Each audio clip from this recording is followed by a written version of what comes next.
Olá, pessoal! Sejam muito bem-vindos ao JUS Resumos. Na aula de hoje, vamos aprofundar nossos conhecimentos sobre os princípios fundamentais do processo civil, focando em dois conceitos cruciais para a dinâmica processual: o princípio da boa-fé e o princípio da cooperação. Princípio da boa-fé. No novo Código de Processo Civil, a boa-fé objetiva foi elevada à categoria de norma fundamental. Isso significa que a conduta de boa-fé não é mais uma mera expectativa, mas uma exigência legal para todos que participam do processo. O artigo 5º do CPC, é claro, é aquele que de qualquer forma participa do processo deve comportar-se de acordo com a boa-fé. Como destaca o professor Daniel Amorim, o artigo 5º consagra entre nós o princípio da boa-fé objetiva. Isso impõe que todos os sujeitos processuais adotem uma conduta no processo pautada pela lealdade e pela boa-fé processual. E atenção, por ser uma boa-fé objetiva, a exigência de conduta independe da presença de boas ou más intenções subjetivas das partes. O que importa é a exteriorização da conduta. A boa-fé se manifesta de diversas formas no CPC. Por exemplo, mesmo um terceiro chamado ao processo deve atuar com boa-fé objetiva. Ninguém pode compactuar com atitudes que visem postergar o processo desnecessariamente, sob pena de atentar contra a dignidade da justiça. O artigo 77 do CPC elenca uma série de deveres das partes, de seus procuradores e de todos que participam do processo, que são reflexos diretos do princípio da boa-fé. Alguns exemplos incluem: expor os fatos em juízo conforme a verdade. Não formular pretensão ou apresentar defesa se souber que são infundadas. Não produzir provas ou praticar atos inúteis ou desnecessários. Cumprir as decisões judiciais e não criar embaraços à sua efetivação. Manter o endereço atualizado para intimações. Não praticar inovação ilegal no estado de fato de bem ou direito litigioso. Os incisos 4º e 6º são tão importantes que, em caso de violação, o juiz pode advertir que a conduta será punida como ato atentatório à dignidade da justiça, com a aplicação de multa de até 20% do valor da causa. Outro ponto crucial ligado à boa-fé é a litigância de má-fé. O CPC prevê diversas situações em que a conduta desleal é penalizada.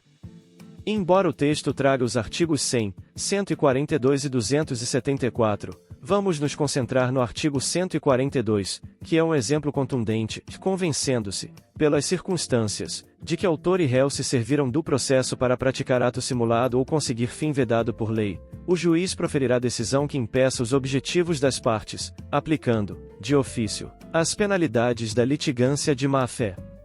Isso mostra o quão séria é a exigência de boa-fé. O juiz pode agir de ofício para coibir condutas que desvirtuam o processo.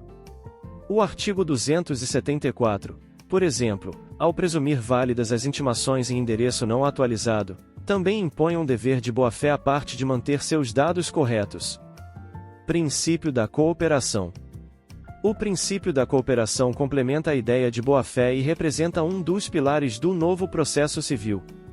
Segundo este princípio, a busca por uma decisão de mérito justa e efetiva em tempo razoável não é responsabilidade apenas das partes, mas de todos que atuam na justiça, juízes, promotores, advogados, defensores públicos e serventuários. O artigo 6º do CPC estabelece claramente que todos os sujeitos do processo devem cooperar entre si para que se obtenha, em tempo razoável, decisão de mérito justa e efetiva. Como afirma o professor Paulo César Pinheiro Carneiro, o regime democrático exige a participação e cooperação de todos os que podem ser afetados pelo exercício do poder estatal. No contexto jurisdicional, a cooperação se verifica com a participação das partes e terceiros que devem construir, juntamente com o juiz, a decisão. O juiz não é um mero espectador, e as partes não são meras adversárias. Há um esforço conjunto para a solução do conflito. Os reflexos do princípio da cooperação estão espalhados por todo o CPC. Vejamos alguns exemplos. O artigo 77, inciso 4º, que já vimos, impõe o dever de cumprir as decisões judiciais e não criar embaraços à sua efetivação.